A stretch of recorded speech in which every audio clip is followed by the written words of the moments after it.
and we'll go through a PowerPoint and hopefully maybe a little quicker than last week, just to give you a little bit of time for your questions. So thanks to everybody for joining. I'll go ahead and share my screen.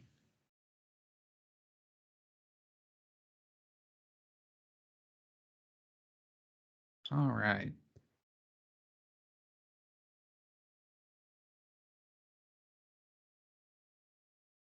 Okay, so we're going to talk today, like I said, about the Emergency Assistance to Non-Public Schools program, in particular services and assistance. So how do you now get your services after you've gotten your final service amount for your school? What are the next steps? The ESCs, the Education Service Centers, you may have already heard from your, just trying to set up sort of consultation meetings to provide these services, or you may not have yet. And don't panic if you haven't. The contract piece kind of starts as of July 1st. So we'll talk about all that today and what to expect next and answer your questions. Like I said, my name is Morgan Brown. I'm an assistant director in federal programs focused primarily on whole child, so supports to the whole child. So I administer Title 1C, 1D, 3, Title 4, but in particular, there's a program, all equitable services are kind of under my team, and Chantel and Lisa are both part of my team. And so EANS obviously would fall under that kind of auspice. So that's why I've kind of been leading the EANS program. But I'm joined today by some awesome team members, and I'll go ahead and let them introduce themselves. First, Karen Auble. She's an assistant director in our office as well. So Karen, if you wanted to introduce yourself. Sure. Good afternoon, everyone. I'm Karen Auble. I work closely with Morgan Brown in the Office of Federal Programs on Emergency Impact Aid, so overseeing the ESSER and GEAR funds. And I'm going to be working really closely with the ESCs as well to process the invoices that they submit. So thanks for joining us today. Thank you very much, Karen. And what's really nice about the way we've designed the program is that you're going to get special attention from one particular ESC.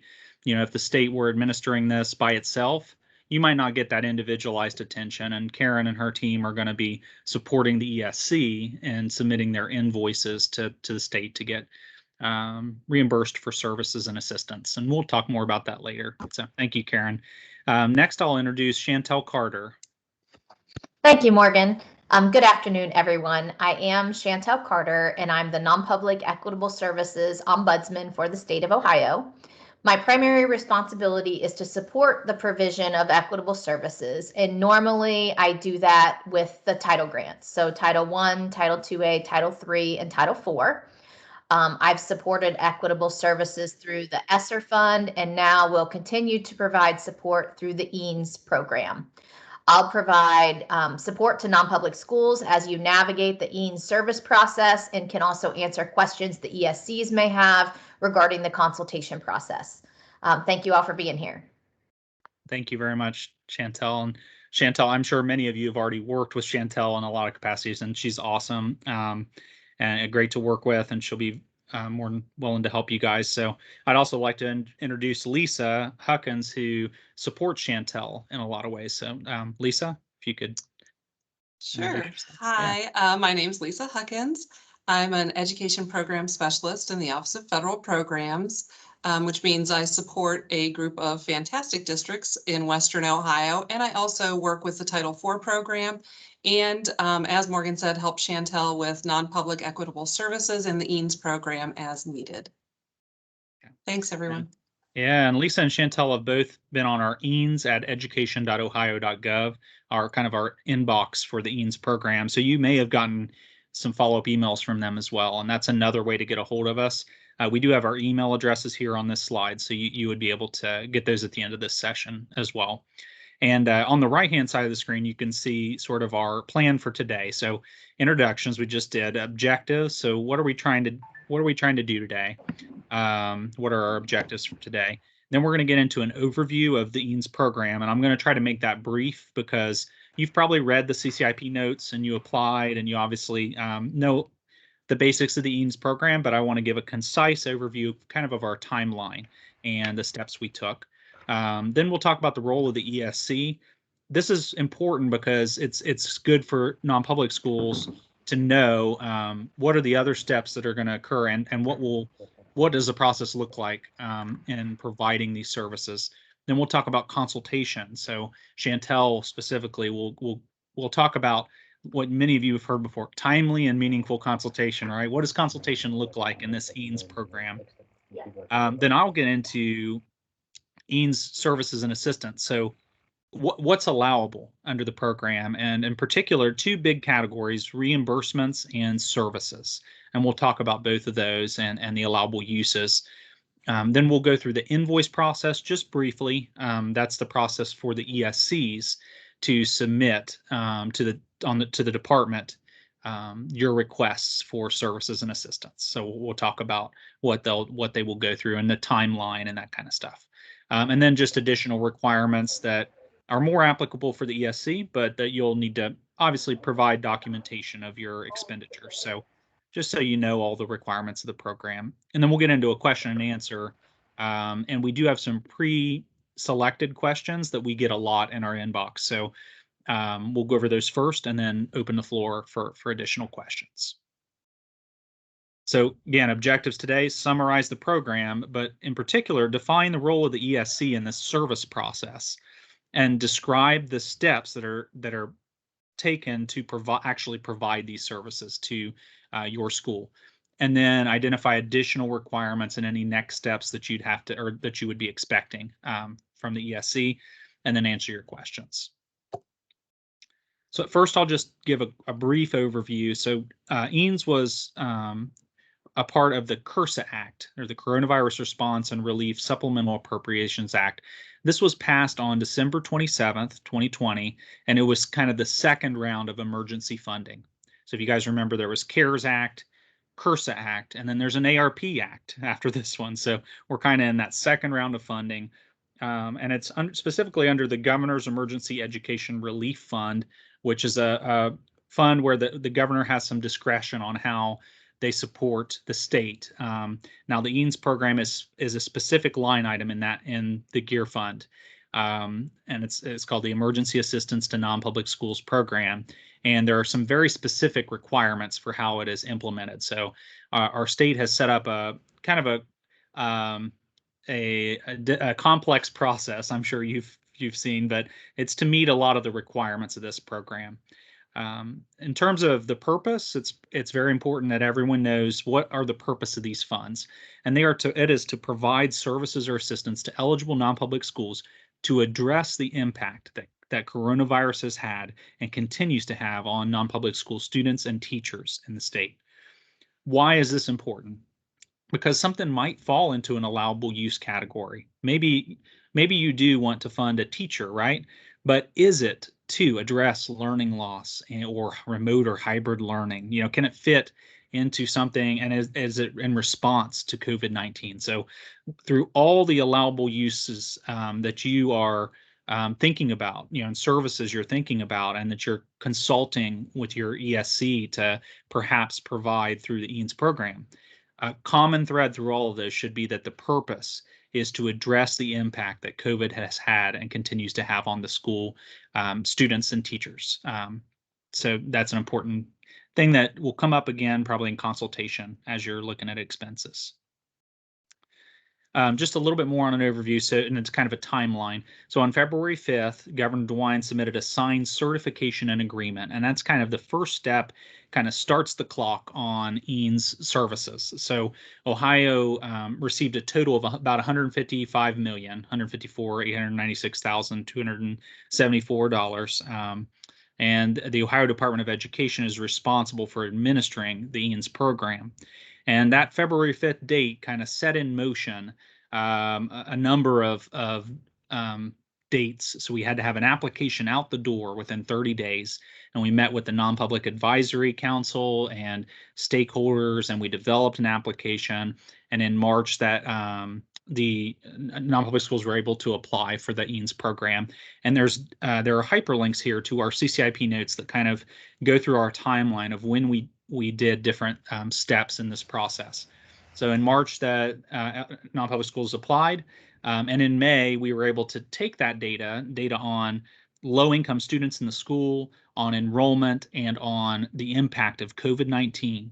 And we had a formula-based approach to determine how much should be a final service amount, what we call an EANS final service amount for each non-public school that applied. So you had to apply to receive a final service amount. And so in May, we produced that list of schools that had applied, and based on their data in those three areas, enrollment, low income, and income students, and impact of COVID-19, what are the final amounts for your school and services that you should receive? And so that process is outlined in CCIP Note 469. And there's an important document embedded there that's the EANS final service amounts. And we'll refer to that many times throughout this presentation. And that's really where you can go to see your final service amount, that the ESC will be providing services up to that amount. And sometimes that's higher than what you even applied for. And Chantel will talk a little bit about that in a little bit. It's a formula-based approach. So we based it on the need in your schools. So we'll talk more about all those factors later. And then the Ohio Department of Education is contracting with education service centers across Ohio. So there's 37 education service centers participating in this program. So really awesome. It's going to be great to work regionally, be able to really get our services targeted to the needs in your school, rather than maybe just doing that all from the state. We're not really as equipped to do that. So it's going to be great to have entity close to you that's providing those services.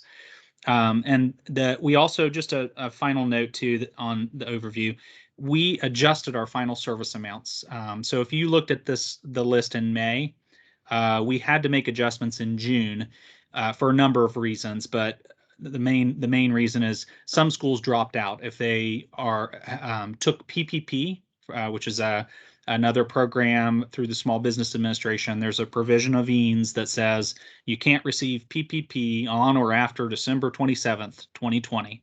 So on this CURSA Act funding of PPP, you can't receive PPP and EANS. And so we had some drop out, and we had to adjust for that, but also because we took the 0.05% administrative cost to help bundle with some other funds to support the ESCs with a 4% per service sort of service rendered. They get 4% administrative fee. And so 0.05% went towards that kind of bundled fee that we're giving to the ESCs as a part of the contract. And so just to let you guys know that that's been updated, and there's a link here to the most recent, and we've updated all of our links. So even if you had the old note and you click on that link, it'll go to the correct final service amount version. What is the role of the Education Service Center? So we've produced these final service amounts, right? We've signed these EANS agreements with 37 ESCs. So what is the role of the Education Service Center? So each contracted ESC will provide services and assistance to a group of non-public schools on behalf of the department and in accordance with the CURSA Act and United States Department of Education guidance on the EANS program. So we've contracted with the ESCs to actually provide services and assistance under the program. So ESC might have 20 non-public schools, for instance. What it would need to do is actually consult with those 20 non-public schools. They'll have a meeting set up, and they'll talk to you about your application and any changes that have occurred since, for instance, and then determine how they'll provide those services to you. So in addition, the role of the ESC is to just maintain control of the funds. So they'll assist the department to meet compliance and monitoring, reporting, but also just an inventory of because under EANS, the state maintains control of these funds. So if something is purchased under the EANS program, it's property of the state. So the ESC will also help just all sort of administering all these elements of the program. In early July, ESCs will consult with the non-public schools that they're contracted to provide services and assistance. And we've provided the non-public school EANS applications to the ESCs. So we have heard from a few non-public schools that said, we never received our final, like our application, whether it was approved or not. If you submitted your application, it will drive a service amount on our EANS final service amount list. So we've got your application, and we actually already forwarded that on to the ESC that's going to serve you. So they have it all ready to go, and during consultation, they'll pull up your application. Now, it's important to note that non-public schools can request changes and can make changes to what they listed on their application. So we realize that there may have been changes to your needs from from March until now. So you're able to sort of, through the consultation process, discuss your application, and if you have documentation to show it, you're able to submit for additional expenditures up to the final service amount. So it's important to note that you can change those the services that you've listed on your application. And through consultation, the ESC will determine the means, method, manner, and process of delivering EANS services and assistance. So what does that mean? It means ultimately you're going to meet with the ESC, right? But ultimately they will determine, is this an allowable expense? Is it reimbursable? Certain items are reimbursable in this program, so you could submit for an expense you had in March, for instance. But certain items are not. So the ESC will meet and consult, but ultimately they'll determine if something is allowable, something they're going to submit on their invoice to the department to request funds for those services. And we also acknowledge, this is maybe more of a note for the ESC, but it's relevant to non-public schools as well. The department acknowledges that ESCs might not provide all of the EANS allowable services in-house. So for instance, if it's tech services or maybe tutoring of some sort, whatever it is, they may not provide that in-house. So they may have to enter into some kind of a third-party agreement, with a vendor, for instance. The department believes that third-party agreements to provide EANS services may be allowable. The reason it's phrased this way is just that the U.S. Department doesn't give us guidance on every single question that we have on the EANS program, for instance. But we believe that for states setting up a contract agreement, which is an allowable form, and many other states have also done a similar model where they set up their EANS program as a contract with regional providers. We believe that through that model, third-party agreements would almost be necessary, right? Because an ESC might not provide every single service. So we believe that it's allowable, but we just wanted to, that's why it's kind of phrased this way, that the department believes that those are allowable, and that's our process, and we'll back you up on that. That's our process for providing services. So, and again, the ESC will ultimately determine the means, method, manner, process of delivery of services. So they'll look at it, and if a vendor is necessary, they'll consult, and they'll ultimately make a determination on how they're going to provide these services. And it's important to note that the responsibility for ensuring EANS services are provided still falls on the contracted ESC. Ultimately, the ESC that's on the final service amount listed beside your non-public school, that's the ESC that's responsible for providing services and assistance as outlined in our contract, our EANS agreement.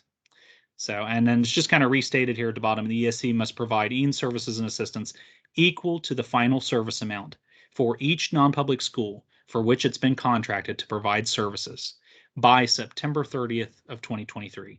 That's sort of the end of the period of performance of this grant.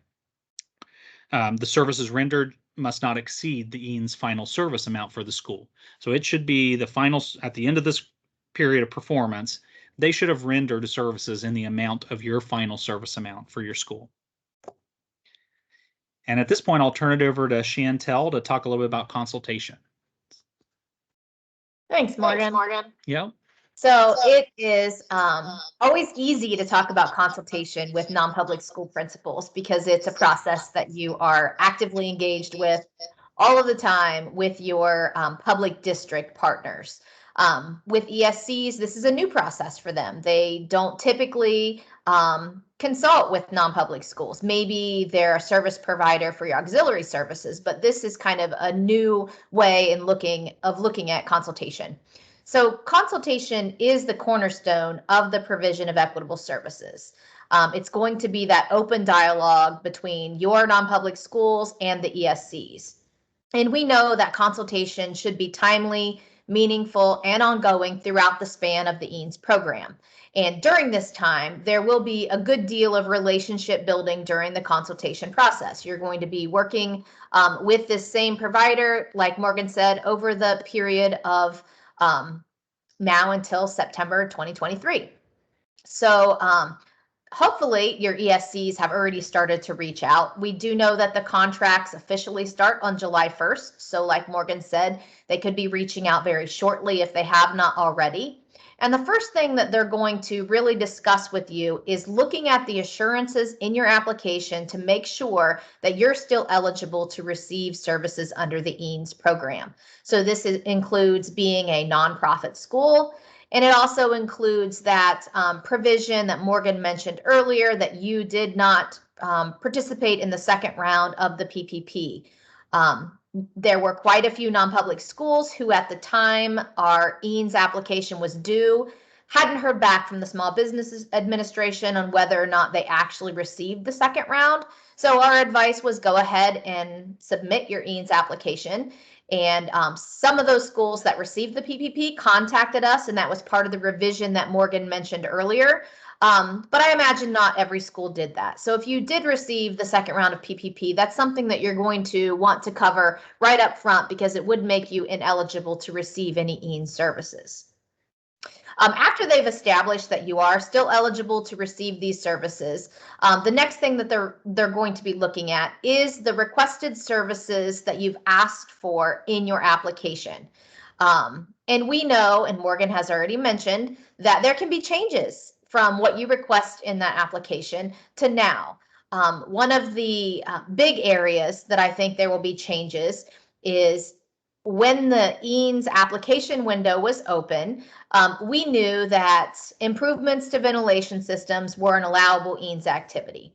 So a lot of non-public schools submitted their applications with requests for new HVAC systems or new ventilation systems. And during the period of time that our application period was open, the United States Department of Education updated their frequently asked questions, and they clarified that while ventilation systems are an allowable activity, permanent improvements to non-public schools are not allowable. So again, we had some non-public schools reach out to us right away and said, hey, we requested something that's not allowable, so can we please change our application? If they reached out to us, we returned it and they selected other allowable activities. But maybe you're a non-public school who didn't know there was a change. And maybe you didn't realize that you have asked for activities in your application that are not allowable. During this consultation time with the ESC, you'll be able to come up with alternative activities. Again, up to that EANS final amount that may be different, may be higher than your initial amount. So you still may be, even if everything you asked for in your application is allowable, you may be looking for additional activities to receive services up to that final amount. Ultimately, you're going to work with the ESC to determine allowable activities and services that can be provided that are equal to that EANS final service amount. And like Morgan said, ultimately, the contracted ESC will determine the means, method, manner, and process of delivering EANS services and assistance. So just like with our regular Title I, Title IIA, Title III, Title IV programs, the public district has the final say as the public entity. In this case, it will be the ESC. That doesn't mean that there's not going to be questions about some of your activities or some of your requests, and that's when we would encourage you to utilize the EANS inbox. As the ombudsman, I do monitor that inbox and I answer lots of questions about, is this allowable or is that allowable? And I know Morgan's got some really good examples later on in this presentation. So again, thank you for being here. Thank you very much, Chantel. And consultation should be ongoing, right? And over the course of that period of performance, and Chantel and Lisa are there to help you too. So feel free to email the EANS inbox if whether on the ESC side or the non-public side, if it relates to consultation, email the EANS inbox and we'll help you out. So thank you so much. And I will get in now into the services and assistance. So you're in consultation, right, with your ESC, and you're trying to determine, these are what we submitted. We want, and the ESC's working with you, and you're trying to determine what is allowable, what's something I can submit on the EANS in the EANS program that will be responding to COVID-19, but that it'll be allowable, fall into an allowable category. So that's what I'll cover right now. And there's two big categories. There are reimbursements, and then there are services rendered, right? Services that need rendered. So reimbursements may be requested by the non-public school, and there's very particular categories that can be requested as a reimbursement. Certain expenses that the school incurred or will incur that fall into those categories can be requested to the ESC as a reimbursement. You have to provide some supporting documentation. Then the ESC will then submit the invoice request to the department, and we will reimburse you for those allowable expenses.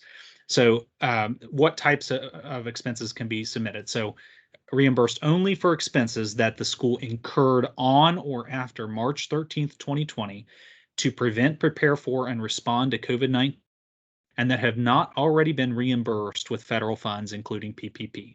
So they cannot have been reimbursed under another fund, obviously, but they also need to be in response to COVID, and they need to have occurred on or after March 13th, 2020.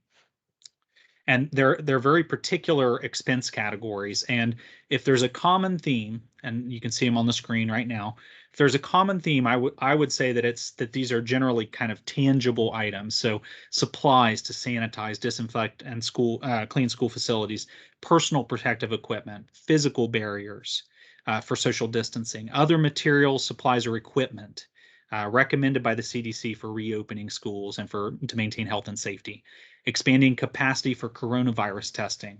So all of these are sort of more tangible items that you'll probably have receipts for.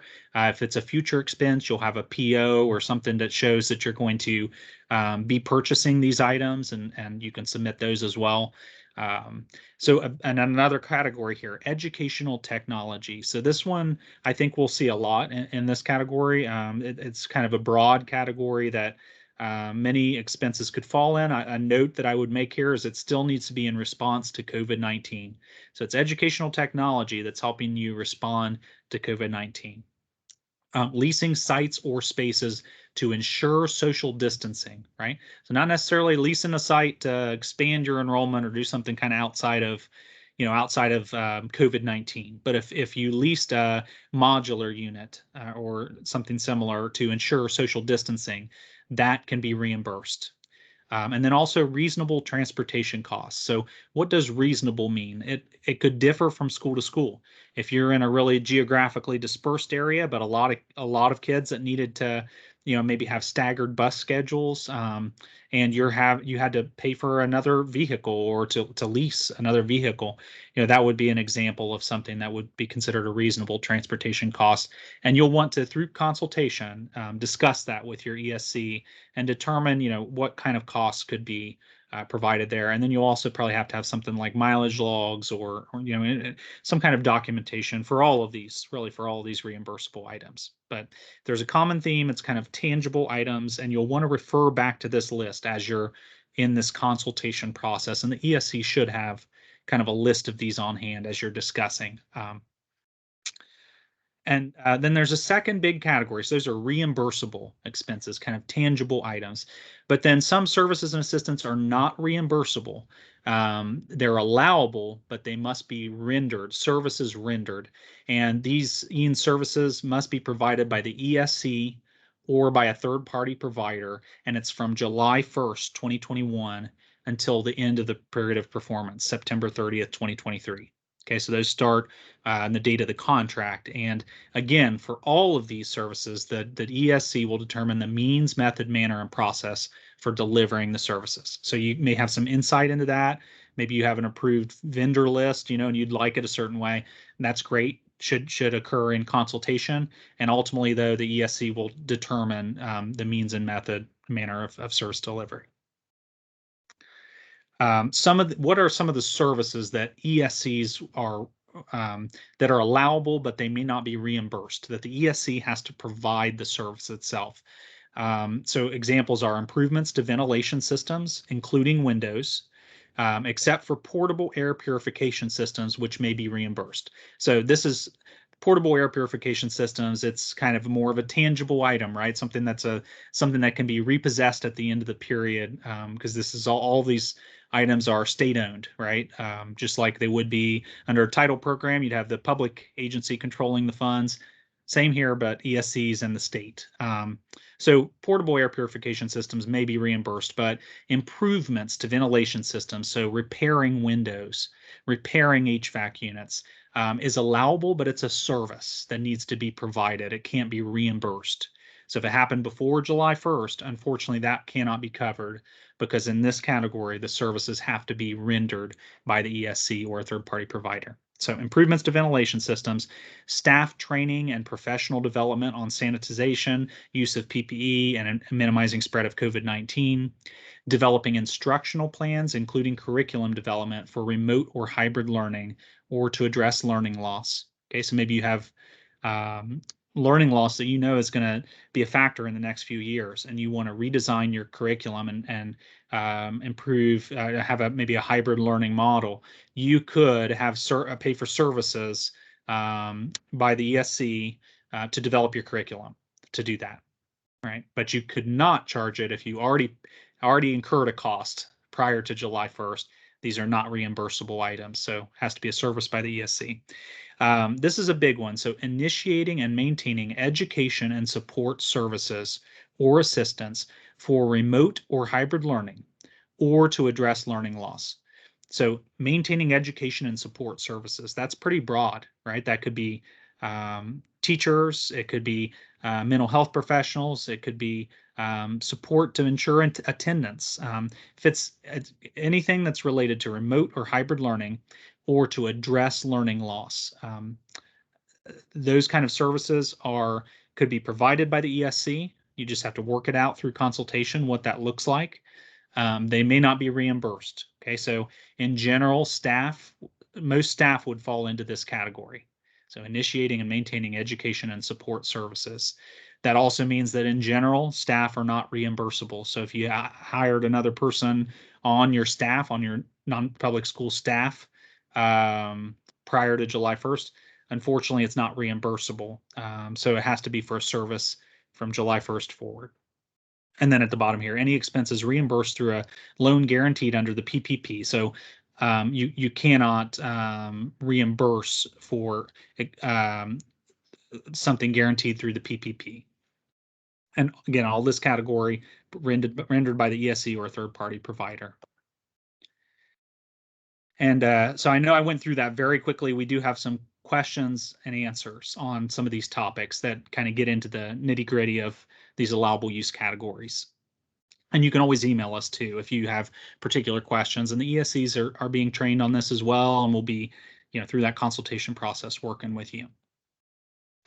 And I'll just briefly go through the invoice process. Non-public schools don't need to worry too much about this, but just so you know how it works. So the ESC, after they consult with you, they determine the means, method, process of services. They will submit an invoice form and a supplemental documentation form, and we have both of these online for the ESC. So they'll fill these out. They'll complete them. They'll add some information about the particular service.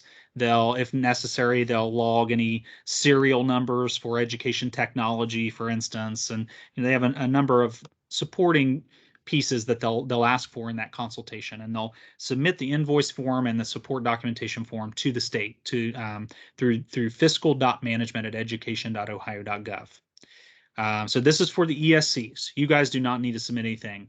Non-public schools do not need to submit anything through fiscal management. That'll be the ESCs. They'll submit these two forms and they'll copy the EANS inbox with each invoice request. And the ESC will keep on file supporting documentation that shows that a EANS reimbursable expense has occurred or a service has been rendered. Some examples of the support documentation are purchase orders, invoices, receipts, and mileage logs. And in consideration of our services performed, the department will pay an administrative fee. So we talked a little bit about that, 4% of the services rendered on the invoice. And I just realized too that Karen was going to present these slides. So I'm so sorry, Karen, but I didn't know if you wanted to talk at all about the process itself. So your team's going to be handling invoices, right? So it's going to come through our system. And would you like to talk at all sort of the timeframes and how that'll look? So yeah, we anticipate that once you submit to those two inboxes, that the turnaround should take between 10 and 30 days. And each ESC will have an invoice approver, so kind of like their own consultants who they can reach out to if they need clarity or have any questions as they go through that process. And they can also reach out to our inbox. And Karen's team is, going to be primarily point person on sort of the invoice process itself. So I think it'll just be so nice that we have someone specifically working directly with the ESC that's providing services to your school.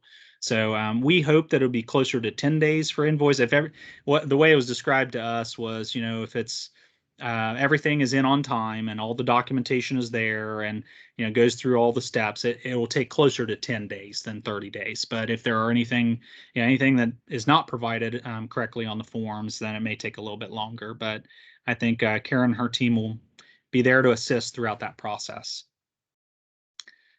Thank you very much, Karen. And then just in general, just mentioning that that control of the funds, just like in Title I, Title II, control of funds is at the public district. For EANS, the control of the funds is on the department, the Department of Education, and we are contracting with the ESCs to maintain control of the funds. So the public agency on our behalf is the Education Service Center. And there's a few ways that they will ensure control of the EANS funds, maintain public control of those funds. They will make sure that expenditures are allowable, that the non-public school has sufficient documentation to support those expenditures, for instance, paid invoices, that the school received the services. So they'll be looking to see the dates that the services were received or that they render the service, provide documentation of that. And the department, and ensure that the department gains title to materials, equipment, and property. So they will also follow the state asset policy in terms of materials, equipment, and inventorying items and all of that. So those are ways that they're going to control those funds. And then obviously services provided under EANS must also be secular, neutral, and non-ideological like other federal funds. Just a few quick additional requirements. So the ESC will establish and maintain records for 3 years past the performance period. So past September 30th of 2023, they'll continue to have those records. The U.S. Department has required reporting on a lot of the federal funds, the emergency funds.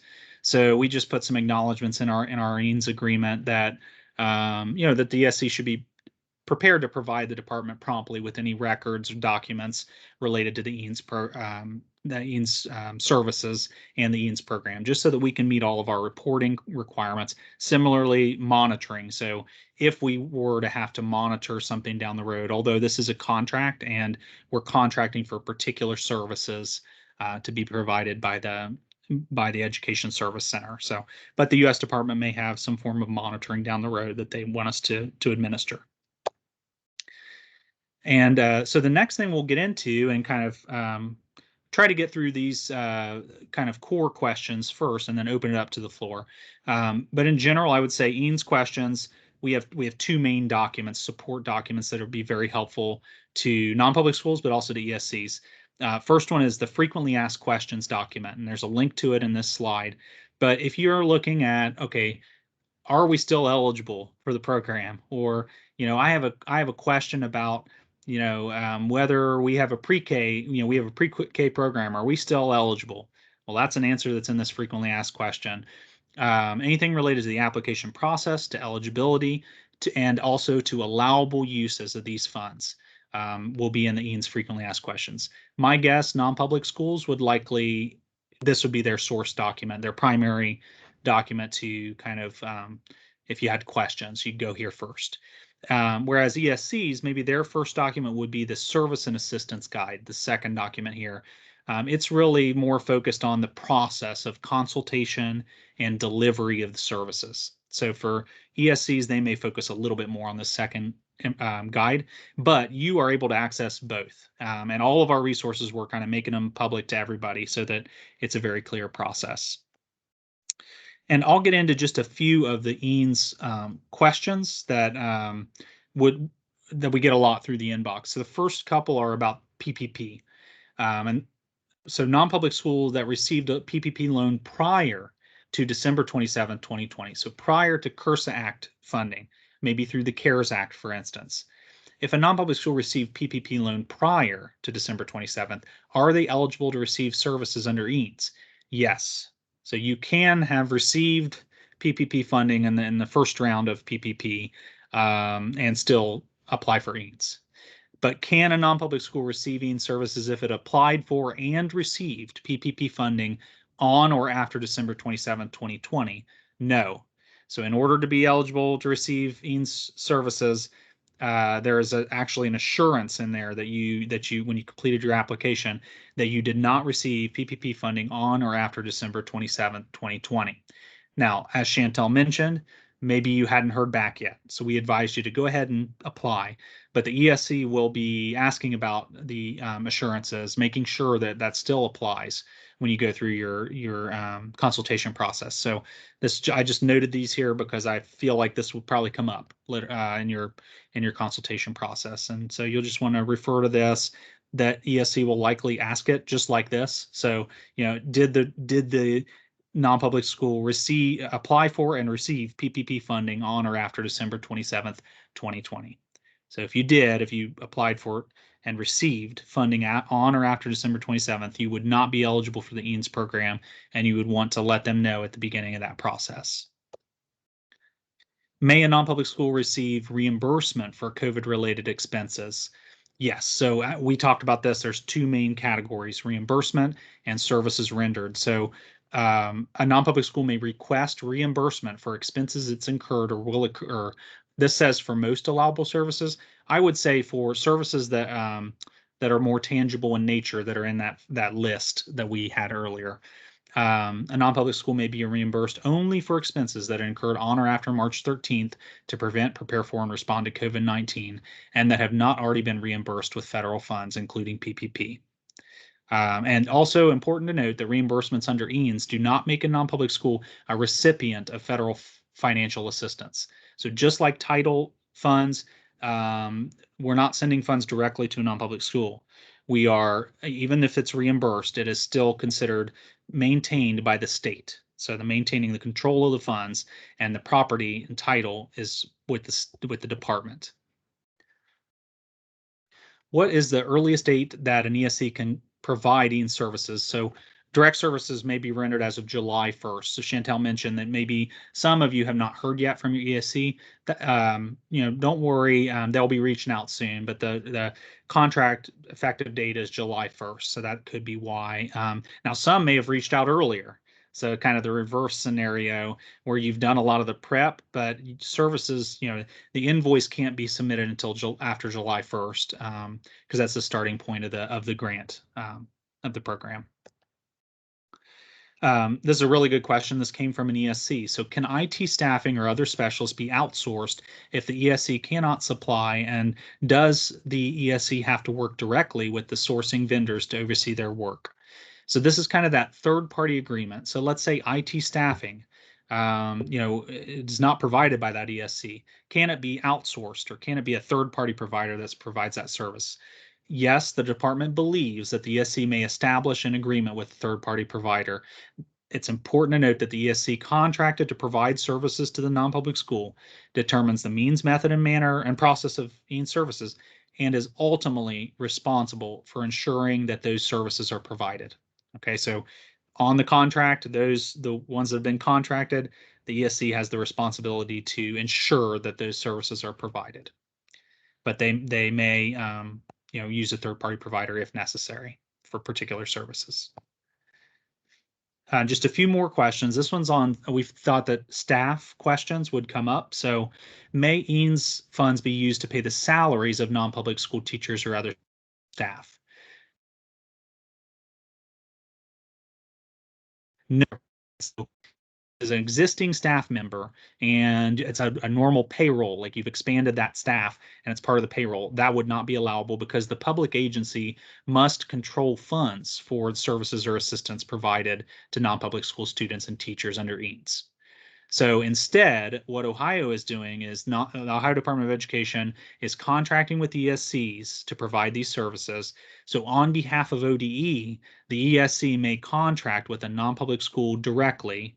And we feel like here they mean contract with the teacher with the knowledge of the non-public school as part of the consultation. But they may contract with the non-public school directly to provide secular, neutral, non-ideological services outside of the teacher's contractual obligation with the non-public school. So that's important. So they're contracted outside the contractual obligation with the non-public school. And the teacher must be employed by the ESC for EANS purposes outside of the time he or she is employed by the non-public school. And the non-public school teacher must be under the direct supervision of the contracted ESC with respect to all EANS activities. Okay, so they're contracted outside of the contractual obligation and directly by the ESC and under the direct supervision of the ESC. Okay, so I hope that helps to kind of distinguish, staff. Let's say you brought somebody on board in March to do hybrid learning. Unfortunately, under the way the program is structured, under the law, that's not a reimbursable category. So it's will fall in services that need to be rendered by the ESC. And so the second question kind of gets at that. Well, why can't it be reimbursed? Why does it need to be a service? So may a non-public school charge expenses for EANS for teachers employed due to COVID? So a teacher was employed. If they were employed prior to July 1st, and if they're employed by the non-public school, unfortunately, we cannot find any allowable use category where a teacher would fall into the reimbursable items. It's mostly tangible goods, right? But services are provided by the ESC. So where teachers would fall is under initiating and maintaining education and support services or assistance for remote or hybrid learning or to address learning loss. So that's the category where staff would likely fall, and they would need to be for one of these reasons, for remote or hybrid learning or to address learning loss.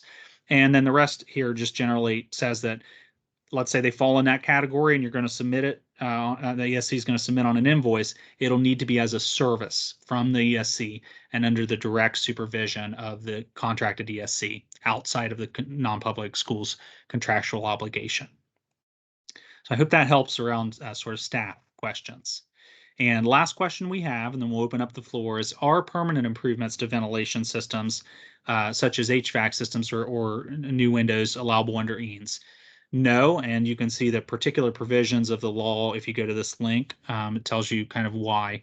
But in general, temporary improvements are allowable. So for instance, a portable air purification system would be allowable because we as a state can keep title. The ESC can write down the serial numbers and keep the title, and it can be removed when it's no longer needed without remodeling the non-public school facility. But a ventilation system that's installed and becomes a capital improvement in a school, that would not be able to be removed right at the end of the period. So the period of performance. So temporary improvements are allowable, permanent improvements are not. And you're going to want to filter all of your allowable uses, all of your ideas for these EANS programs, and kind of three questions. Is it related to COVID? Is it temporary in nature instead of permanent, right? And does it fit into an allowable use category, into one of those categories? And you'll work through all of that through consultation with the Education Service Center. So just another example here is new windows would not be permissible, but repairing old windows to facilitate airflow could be allowable. It could fall into that improvements to ventilation systems. So, and that's all I have. And sorry, it's kind of took a long time to get through everything, but hopefully we can still answer everyone's questions. And I will be able to stay on the line longer as well to help answer questions. I know Lisa's been helping to kind of jump in and read off some of the questions that come through. So that'd be very helpful too. I will stop sharing my screen. And I think we can go ahead and jump into All right, I've got a few for you. Awesome. The first one is about reimbursement. So the question was, what if the tangible item, like a drinking fountain, needed services provided to install them? Is the service to install reimbursable? That's interesting. I think it would likely fall. Now, drinking fountains are an interesting case because if it's a permanent improvement, if it's something that is installed and it increases the value, that would probably not be allowable. However, if it's a temporary improvement, something that is removable, that's portable, that is allowable. So let's say it was a portable service, and in those cases, would hiring or would hours to service needed to install it, would that even occur in a temporary improvement? Likely not. Likely that sounds like more like a permanent in nature, and it would not be allowable under this program. But if it were, I think services to kind of deliver things, or if it's reasonable and necessary, and it can fall into that allowable use category, I think you can submit for that. We had a similar question on the leasing spaces and kind of delivering a modular unit. And we generally said, the modular unit plus maybe a delivery charge would be allowable, but not like reconfiguring the electricity and the water for that facility. That is a permanent improvement, so that would not be allowable. But like a modular unit, the delivery cost, you could kind of wrap that in. So I hope that helps. All right, Michelle had several questions, so we're just going to kind of step through them. The first was, is a gifted teacher considered loss of learning? I think if you can make a justification for how it fits into that initiating and maintaining education and support services. So education and support services seem very broad to me, but they would need to be for remote or hybrid learning or to address learning loss. I know in general, emergency grants like ARPS or that just came out, the definition of addressing learning loss is very broad. So if you can make a rationale for this, I think it definitely would fit into that category and would be allowable. So you just would need to be able to explain how it's tied to addressing learning loss for that particular particular group of individuals. The next question was, can a clerk be, I think, hired to assist the organization for additional intervention? I'm not sure if this is academic intervention or something else they want the clerk to do. Maybe Michelle, you could put in some more information in the chat about that one. And we'll move on to the next one, which is moving equipment like Clever Touches, which require a company, be considered loss of learning since we need it in certain classrooms? Yeah, so and a lot of these you're going to be working in consultation with the ESC to kind of get more information. Both of these questions, like it'd be good to have a little more context to know just whether we could say yes or no on that. But the ESC will be doing that through consultation. So yeah, I think it just depends on the way you describe it. Depends on if it relates to COVID-19, it's temporary in nature, and it fits into the allowable use category of the grant. So clerk, the intervention to me, when I think of addressing learning loss and some of the things that have happened as a result of COVID-19, and just in terms of kids absenteeism, plus just just needing to get refocused in the class. If you can justify it, you can show how it relates to addressing the impact of COVID and particularly addressing learning loss.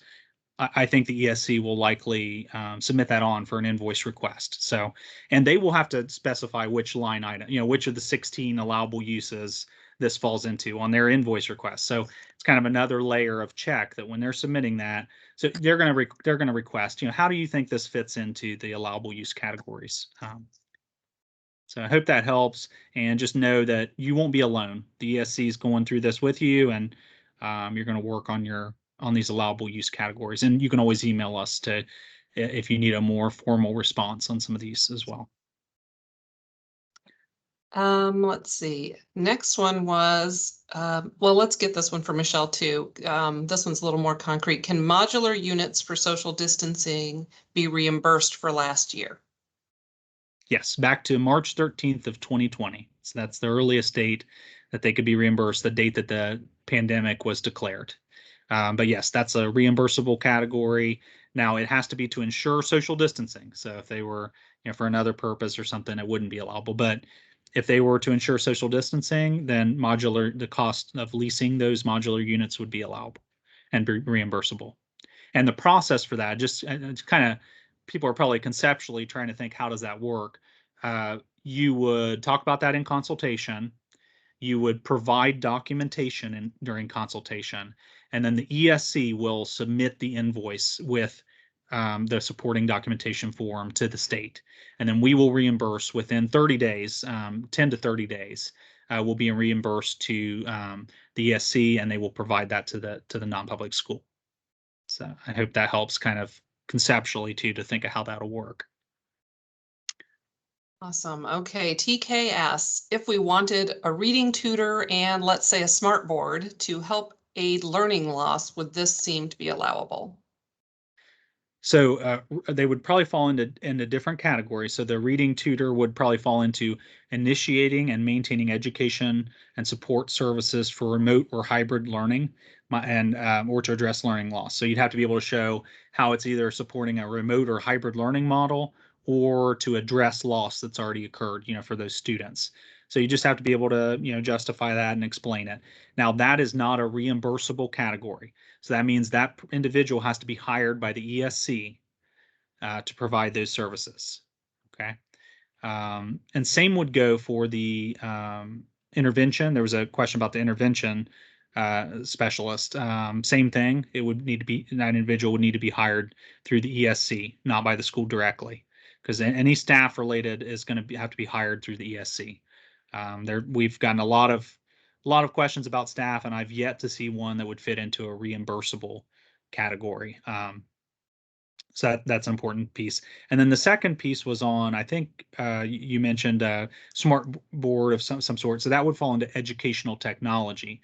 Now that is reimbursable. It's and so remember, there's two big categories: reimbursable and services rendered. So staff related, it's probably going to be into services rendered, whereas educational technology is in the reimbursable category. So, and you'll work through all that with your consultation, but the ESC might say, hey, is the best way, if you guys already paid for this, if you've already paid for it, we can have it reimbursed to you. Or do you guys plan to pay for this? We'll request the reimbursement for you directly from the U.S. Department, or from the Ohio Department of Education. So we will then provide that reimbursement. Whereas, service related things are going to be provided by the ESC. On that topic of reimbursement, we had a question of, do the schools receive the funds from the ESC or the state? Yeah, so the schools will receive the funds from the ESC. We're running the whole invoice process through the ESC will be submitting invoices to us. So then the ESC will reimburse the school in that case. Laura So asks, we have the forms kind of, oh, sorry, Lisa, we have the forms developed for that. They're actually publicly accessible if you wanted to look at them, but it's more of an ESC process that they'll go through. But we do have all that kind of in motion now. We're getting the invoice approvers all listed on board, Karen's team, and all of that. So. Thanks, Morgan. Laura asks, would furniture for additional classrooms be allowable? So if it can fall into an allowable use category, likely what this one would fall into, and I'm not sharing my screen anymore, but I can kind of go and tell you what it would be. So because it's temporary in nature, it's something that can be repossessed at the end of the grant. it would likely be allowable, and it would likely fall into other materials, supplies, or equipment recommended by the CDC for reopening and operation of school facilities and to effectively maintain health and safety.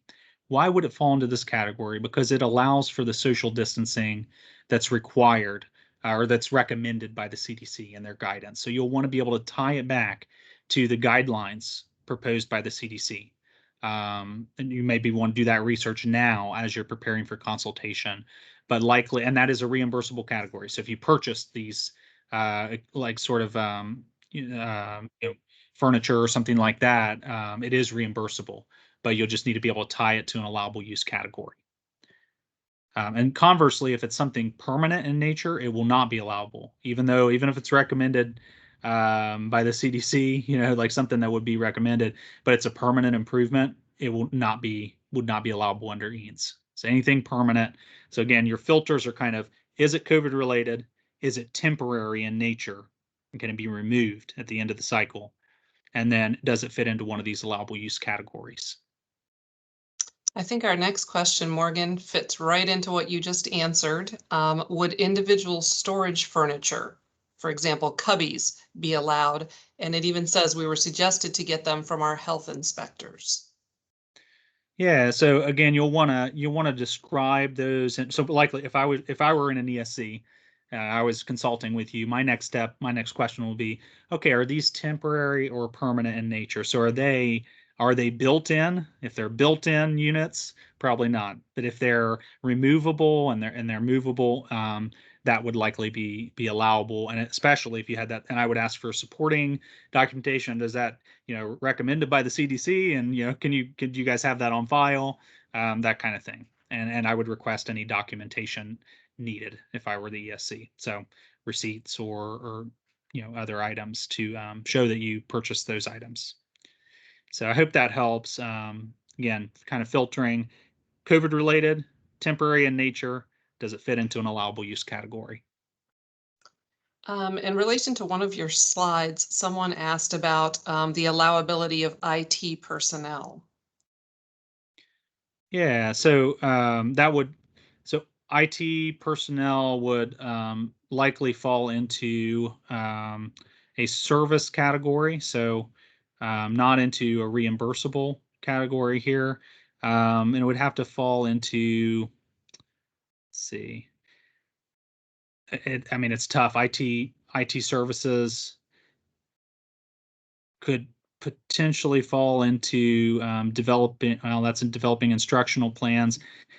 Maybe initiating, and again, and this category is kind of a catch-all, initiating and maintaining education and support services or assistance for remote or hybrid learning. So again, if the IT infrastructure has to be for COVID, response to COVID, it has to be temporary. So it can't be like improvements to internet lines that are installed in the school, right? It'd have to be like routers and things that could be repossessed.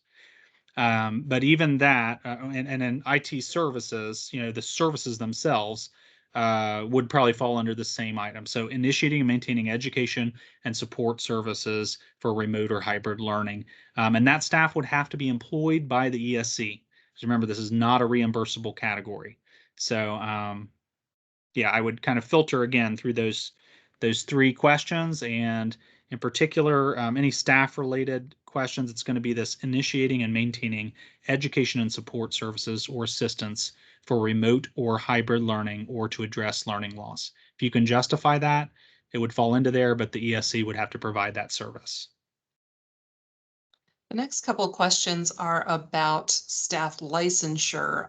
There was a question about allowability of hiring individuals with a non-tax certificate and then also with a substitute teaching certificate. Are those allowable licenses for this work? That's a good question, and we've actually gotten some we've clarified sort of our position and looking at the licensure requirements since our first webinar. So substitute licenses really are only for substitutes. That's what clearly says on the ODE licensure. Now, non-tax license, you would want to follow, we in general will, for EANS program, will want to follow all the proper licensure requirements of the licensure office. And maybe Chantel or someone could drop the link in the chat. Sorry, Chantel, to put you on the spot, but I emailed you about that a few days ago. If anybody can drop in the educator licensure link. I'll go find it. Yep, and it just, what it does is it's a starting point, and there's actually a non-public page for non-tax licensure, but there's also there's a page on substitute license, and so you can go in there, and we will follow the department's position on licensure. So like on sort of proper licensure. So there, for instance, when non-tax license, if it's a permanent non-tax license, it's for a number of subjects, right? It's for any subjects. But if it is a temporary non-tax license, and I'm not an expert in any of this, so correct me if I'm wrong, but there are only certain subjects that the individual could teach. So in those cases, it'll just depend on what the licensure of the state is, and they need to be properly licensed. So you and the ESC will want to follow proper licensure as it's outlined on this link that Chantel just dropped in the chat. So I hope that helps. Substitute license, I believe that one was emailed to us as well. So you might have submitted that. Whoever submitted that comment might have emailed that to us. I don't think that they could only be doing substitute work. But the non-tax license, it'll just depend if they're meeting the proper licensure requirements. So I hope that helps. And we're not experts in licensure, so you'll want to kind of look at that site and go from there. The next one, sort of related to this, is who will pay unemployment costs when this money ends? So I guess if you do hire somebody with this money and then you lay them off at the end, who pays the unemployment? That is a new one and a good one. Well, remember that the ESC is employing, the non-public school is not going to be employing someone directly. So the ESC is providing services and assistance as outlined in the EANS agreement. And the categories for staff are all under services rendered. They're not under the reimbursement category. So they would be hired by the ESC outside of the non-public school's contractual obligation for teacher or staff. They'd be hired directly by the ESC. So what we would recommend is that they follow their own hiring policies. So the ESC should follow the policies and procedures they have on place for hiring and for staff for that time that's outside the contractual obligation of the non-public school. So I don't know that we have guidance in particular on sort of unemployment costs and all that, but it's something that the ESCs would want to address through their normal hiring process and procedures. So I hope that helps. Next one, and there's actually several along this, so maybe you can just kind of expand on this topic of who owns things and what happens to them in the end. But this one specifically asks about Chromebooks. Should we be ready to give Chromebooks and tablets to our local ESC in September 2023 if we would like to be reimbursed for purchasing technology for students? So for the furniture we've talked about, the cubbies, the Chromebooks, any other equipment that they either purchase or are reimbursed for purchase of, what happens to that at the end of the grant? Yeah, I think it's important for you to, obviously follow all the inventory requirements that the ESC will outline with you. So the ESC is going to want to follow the asset policy, for the state asset policy. And there are certain thresholds in there. It's probably very similar to their policies, their internal policies, but just kind of referencing the state asset policy, because these are assets of the state. But as far as disposition at the end of the grant, we don't have a policy established yet. We're going to work all that out. I do know that there are the non-public schools should be prepared to provide those materials back to the state because they're property of the state. However, I do know there are provisions of the federal law that if the item is depreciates in value, or if it is still utilized for a similar need with another federal grant. So for instance, Title I, if it's education technology, there are situations that the state can just allow the non-public school to keep that or allow the ESC to keep it. So we're going to work all that out in consultation with the ESCs and the non-public schools down the road. We don't have all the answers to that right now, but we're going to try to do our best to, whenever possible, and if it's possible for you to keep items that you're going to continue to use, if that's possible, we will try to do that. But we'll just know that we'll announce policies on disposition down the road. So I hope that helps. Okay, Tom asks, when repairing HVAC or adding filtering to existing systems, fixing unoperational windows, do schools find the contractors to do the work, or are the ESCs responsible for bidding the project? So the ESCs are responsible for providing that service and assistance. The non-public school would not be responsible.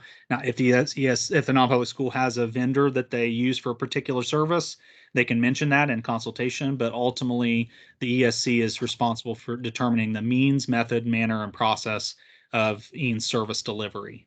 So, and they would want to follow the general procurement. The ESC would want to follow the general procurement policy. I think it's 233 is what some of our staff here at ODE said in terms of procurement. And we are going to add a frequently asked question on that on the service and assistance guide and FAQ for ESCs, just so they have a little bit more information on procurement of those services.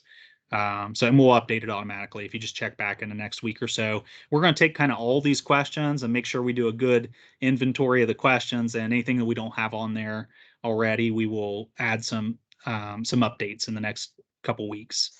So. Okay, Anne asks, and I think this one's somewhat related to an earlier one, would leased storage facilities to store classroom furniture to allow for social distancing in the classroom, would that be reimbursable? So it sounds kind of like the opposite. Instead of bringing more furniture into their building, they had to bring furniture out of their building and leased a space. I think that sounds allowable. And this is a great example of one where you'll want to have your allowable use categories on hand. You'll want to have them for your consultation, because the ESC might say, for instance, well, we don't see that as falling into a category here. And you'll need to be able to say, well, this is how we see it falling in. So in this case, the allowable use category for leasing, what it says is leasing sites or spaces to ensure social distancing. So it doesn't say you have to have kids in that building, right? You could have materials in that building. If it is ensuring social distancing, you're able to lease sites or spaces. So the wording on these allowable use categories sometimes will be very important in whether something is allowable or not. So it's good to have them on hand, but I do think that would be allowable. It would be reimbursable under this program. So Mark Jones asks, in leasing a modular, is there guidance on allowable installation costs, like footers, plumbing, electrical, leveling of the land, all those things you have to do to put that modular in place? So I believe that, all of the permanent improvements generally follow that thought, is if it's permanent in nature. So it sounds like a lot of those enhancements would be permanent in nature. That will not be allowable. The modular unit itself, even we would say a reasonable delivery fee to get it there, it would be allowable. But and I believe, Chantel, correct me if I'm wrong, but we actually received a frequently asked questions, there was a question from the U.S. Department, response from the U.S. Department on this, that permanent improvements, even around modular units, would not be allowable. So it's only the temporary nature, something that can be repossessed at the end of the grant period. So, and Chantal, I don't know if you had anything to add from. No, that's correct. Yeah. So think about it in that nature. There could be stuff, for installation that is temporary in nature, right, and can still be repossessed. But there could be other things like burying electrical lines, I don't know, that are permanent in nature, that they would not be allowable. So think of that temporary, permanent arrangement. Okay, Morgan. Lucinda asks, is reimbursement provided in the form of a check to the school, or does the school have to provide account numbers? I would guess that's for more of a direct deposit setup. That's a good question. I know we have the process from the state side, and the way the contract's written, the ESC will provide the services and assistance. So maybe it's something we can give guidance. We can add to our guidance on how the ESC would actually disperse the reimbursement once it's been given to the ESC. So maybe we can just touch base with the ESC Association too, and just see what would be a typical process in this case. And I believe we even have a category in our invoice for the non-public school name and IRN. So maybe it would be just adding another comment in there for reimbursed items here, the, sort of, here's a direct deposit or whatever it is, and you guys directly deposit, the ESC directly deposits that into your account. So we'll work on that. And by the time you guys are in consultation, by the time you submit an invoice, you have some kind of guidance on, okay, how do we actually receive the funds once the reimbursement has been dispersed by the department to the ESC. Okay, Richard Cox asks, when will the ESCs have an ODE signed contract and purchase order to proceed? So we're hoping by tomorrow there with our legal team, getting Paulo's signature or someone, someone from upper leadership. So everybody knows we have an effective start date of July 1st. So we're hoping by tomorrow you guys will get that. And I can tell you, Richard, that we will be emailing everyone the signed all the ESCs, participating ESCs, the signed copy and a personalized invoice. So, you have the invoice template that we've released. It's kind of like a template version, but yours will have your ESC with your address. It'll have your invoice approver listed on it. So it'll be ready to go for you to be able to submit invoices. So we're hoping to have all that tomorrow. And if it is slightly delayed, you guys can already start consultation with your non-public schools. And we're, sometimes at the state, it just takes a little bit to get invoice approvers all in the system and go through all the steps. But I'm hopeful that it'll all be ready to go by tomorrow. If not, within the next few days, we'll be able to facilitate that invoice process. And it does take 10 to 30 days for them to process anyway. So, but you'll get a confirmation email for that. So. Thanks, Morgan. Joe says, we've started to remove our library books from the library space and place them in our classrooms to help with social distancing and keep classes apart. Would new mobile bookshelves for each classroom be allowable? That's a really good question. Like with a lot of these, you're going to want to go back to sort of the allowable use categories. The reimbursable items are mostly related to COVID-19, so directly related. So supplies to sanitize, PPE, physical barriers, materials, supplies, or equipment recommended by the CDC.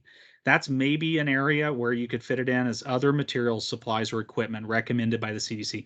If you can show how, having that kind of unit is tied to the CDC guidance in order to socially distance, you could possibly fit that into that particular reimbursable allowable use category. Other materials, supplies, or equipment recommended by the CDC for reopening and operation of school facilities to effectively maintain health and safety.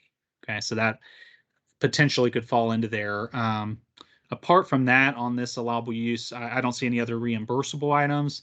And then on the services, it doesn't really fall into any of the service categories either. So I'm thinking you just want to, show how it ties to the CDC guidance and submit that as a reimbursement.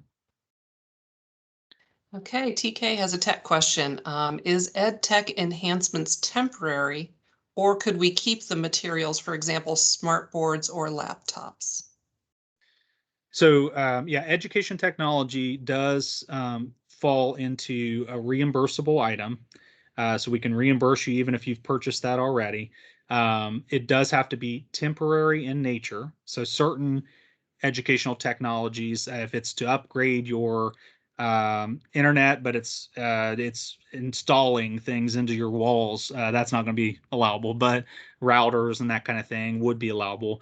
And at the end, we're going to have a disposition policy at the end of this period. So hopefully we would have a method that if there are other uses, federal uses for that equipment, that the non-public school could maintain that equipment at the end of the period of performance. But again, I have to caution that we have to verify that with with the statute that kind of governs disposition federal equipment, and then also just work out what that would look like in Ohio. So down the road, but definitely for now, inventory everything. As you're determining if it's allowable, think about if it's temporary or permanent in nature. So the next question, you just touched on there at the end. Do each of the items purchased need to have an asset tag indicating it's the property of ODE? Yeah, so we don't have necessarily a formal, asset tag, like we're not keeping a database here at ODE or something like that. What we are doing is we have a category in the invoice supplemental documentation form. So the form that you're submitting, that the ESC is submitting with the invoice, there's a column for unique identifier. And so what that's asking for, and it has in parentheses serial number, asset tag, et cetera. So the ESC will be asking for those unique identifiers in its consultation process for in order to reimburse for items. Now, that is if you need to provide it by the state asset policy. So, for instance, certain items, if they're not over $1,000 in value and meet a bunch of other requirements, you may not have to inventory every single item. So again, the ESC will work with you and follow that state asset policy. And there's a hyperlink to the asset policy in our invoice supporting documentation form. So they may ask you for a number of some sort, and each ESC might have a slightly different way of doing that in their consultation, but generally that's where they're going to document it, is on that invoice form. And then as a state, at the end of, as we get closer to the end of the period of performance, we're going to have all the record of all those invoices and all of the items that should be state property, and then we would then, depending on the disposition policy, we would take the next steps for that. Okay, Michelle has a loss of learning question. So she says, so loss of learning does not just have to be intervention? So what are some other options maybe for loss of learning services? So, I don't profess to be an expert in, what would be addressing learning loss, but I think if, lost instructional time, if a student has regressed in any way and sort of where they should be with their learning, I think you could make a justification that it could be included. So should be an evidence-based approach, if it's something that is not a normal approach to there's a burden of proof on that it'd be an evidence-based approach, but tutors, reading tutors, and again, I'm not an expert on that, but a good place if you wanted more information on addressing learning loss, Karen could actually probably speak to it a little bit. It's the ARP ESSER sort of the ARP ESSER guidance has a more thorough definition of what they consider addressing learning loss. So you could reference that, or the ESCs could have that on hand, just as as they're trying to determine, is this something addressing learning loss? It's kind of a general look at what learning loss is under the emergency grant. So I don't know, Karen, if it would be something that you would recommend as a way to kind of define that. Yeah, so in our guidance, you may not have access to the CCIP guidance, but I will link here in the chat the frequently asked questions on ESSER that have some information about learning loss. You could just do like a Control F, Yeah. search for, and then just type in learning loss, and it should pop up. And so that might help you as you're trying to think of what that looks like in your school. And Morgan, we had a question, and I can't remember if it was in one of these webinars or if it was to the EANS inbox, where a non-public school wanted to contract for professional development for the teachers on how they could address learning loss. Yeah, it would be harder to fit because, again, it'd have to fall into an allowable use category. So unfortunately, the way Congress wrote this provision, it's a little clunky at times, just in terms of how do you fit, where do these fit into allowable use categories? The only PD that's mentioned is for PD for, to allow for, knowing about COVID-19. It's more COVID related. You could potentially put that into developing instructional plans, including curriculum development for remote or hybrid learning or to address learning loss. That's not a reimbursable item, but it's something that the ESC could provide. So if it's a PD that could fit into instructional plans and curriculum development, or to the train on learning loss, potentially could fall into that, and it would need to be a service provided by the ESC. So I hope that helps, but I know that these categories are kind of hard to, you have to be able to draw that connection in consultation. And if you can, the ESC will submit for you. It's just a matter of showing the connection to that allowable use category. Okay, Anthony asks, what about health benefits for the contracted employees? Are these covered by the school or the ESC? So again, we would, I don't know that we have established as the department has established that. We have a contract with the ESCs to provide the services and assistance, EANS services and assistance. So the ESC would be contracting. Guidance says that outside the contractual obligation of the non-public school, so they would be contracting the individual.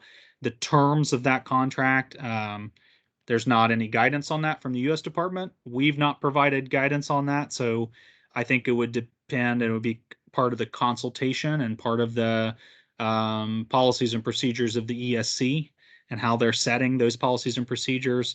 But ultimately, they are responsible. The ESC is responsible for providing services and assistance in the amount of the final service amount for the non-public school. So hopefully that could all be worked out in consultation. But I will say, if there are disputes, if there are any type of questions about, route those to the EANS inbox, because we're all on that inbox.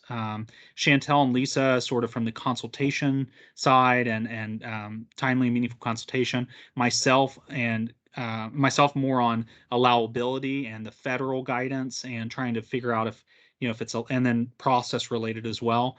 And then Karen on invoice submissions and her team on invoice. So we're all on that inbox. So if there is something that kind of touches multiple areas, okay, we want to submit this on our invoice, but we're not sure if, how this would be paid for, submit it to the EANS inbox and we can take it up with the relevant folks here at ODE. Sometimes it spans multiple offices. For just an example, for the procurement policy and the asset policy, I had to talk to people in various offices to figure out what we should be following for that. So, this is new for everybody. We're all learning together, the non-public schools, the ESCs, the state, and ultimately we're trying to provide the services for our students and our teachers. And we will work everything out to figure out the best way to do that. So feel free to email us, and we'll help you find the right answers. Thanks, Morgan. Katie has a question. Would hiring a building substitute be allowable? Of course, hired through the ESC. So I think if again, it's is it related to COVID? So if it is related to COVID, and does it fall into an allowable use category? So the substitute would have to be to help with remote or hybrid learning, or to address learning loss. So that might be a stretch on learning loss. If again, it is all through dialogue with the ESC, through determining, is this COVID related and is it a response to coronavirus, and does it fall into the category for staff, which is initiating and maintaining education and support services. Could be allowable, depends on the justification and the way that the program's set up, or the way the staff individual would be set up for that particular school. And again, contracted through the ESC outside the contractual obligation.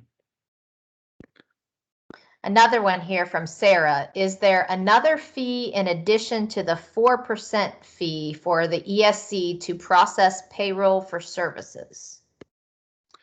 So the only fee is what's written in the contract, which is a 4% for services rendered. So as a percentage of every invoice that's submitted, there's a little box for 4% of the subtotal of both services rendered and reimbursements, right? So of the total amount on that invoice, ESCs will get a 4% fee. That 4% is made up of a couple different funding sources, but 0.05% is the admin fee from EANS. And all that's already been sort of taken out of the non-public school, like the non-public school amounts are what's listed in the EANS final service amount.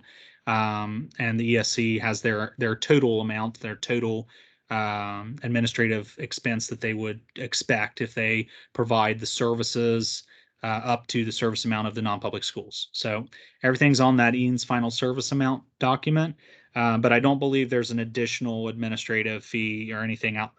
Everything's outlined in the contract since we're contracting to provide those services. Tom wants to know if you consider a ductless air handler mini split a permanent improvement, even if it can be removed easily. I wish I were an expert in that, but I have no idea. In the specifics of you would want to look at the first of all, again, is it related to COVID? Probably yes for ventilation, right? Is it improving ventilation systems? So that's what the way that allowable use category is worded. Improvements to ventilation systems. So if it's a new ventilation system, no. If it's an improvement, yes. And now, even if it falls into that category, is it permanent or temporary in nature? And so again, through consultation with the non-public school, with the ESC, with a third party if needed, for that expertise, determining if that is temporary or permanent in nature, and if it falls in to the allowable use category as it's written, improvements to ventilation systems. And we won't be content area experts on all of these allowable uses, but we will provide you the best of our knowledge, the way it's written in the law, and some factors that you should consider. But ultimately, the ESC is responsible for providing those services as it's outlined in the contract. So, hope that helps. Here's another one about modules. How are permits for the input of modules covered? So I'm guessing these would be like leased modules that maybe you need a permit for. So I think if it's costs that are related to the modular unit that are necessary for it to be placed there to allow social distancing, and they're not permanent in nature, so it's not a capital improvement of some sort, I think it could reasonably be charged to EANS. I don't, so delivery costs, and that type of expenditure, if it's temporary in nature, it's not a permanent improvement, and it's related to that modular unit and it's reasonable, I think it could be charged to that category. And Chantel, you also feel free to give your input, because I know you've answered a few modular unit questions. So based on what you've seen and based on what we've said, and in our guidance and everything, is that kind of in line with what you're thinking as well? I think so. Yeah, temporary in nature rather than permanent. The next question is about cleaning and sanitizing floors and carpets. This would be considered a service? So would a company have to be hired by the ESC? Yeah, so the ESC would have to provide that, or contract with a company to do that. Now, it's important that we look at the which category this would fall into, because we talked about service, but I don't see a category here where this would fall into a service. So improvements to ventilation systems, so that's ventilation systems themselves, right? Not sort of sanitization of a floor or whatever. So staff training wouldn't fall into that. Developing instructional plans would not fall into that. Initiating and maintaining education and support services, I don't think it would fall into that, and it would not fall into expenses reimbursed under PPP. So it would have to fall into one of these reimbursable items. So supplies to sanitize, disinfect, and clean school facilities. Unfortunately, the way the U.S. Department has written it is supplies. We know that's not how it works. You typically you contract a company to come and clean, right? Or to add an extra worker to be able to clean that space. The way the Congress wrote this is supplies to sanitize, disinfect, and clean school facilities. And even the other categories, other materials, supplies, or equipment. So again, these are all supply related, not necessarily services to clean. And I've said this in other webinars too, we are administrators of these funds. So we realize that kind of puts you in a bind.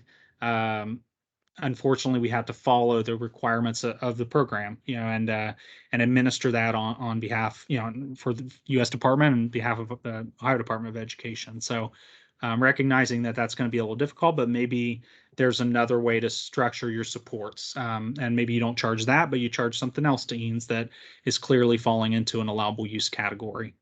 So, and sorry, that's maybe not a response.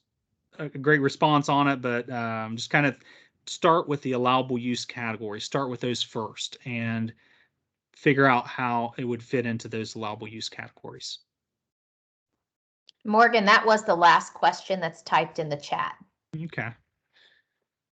Thank you very much, Chantel, and thanks to Lisa. And she might have had to drop off too, and thanks to everybody who stayed on, Karen, and everybody for staying on. Any final questions anybody wants to put through, or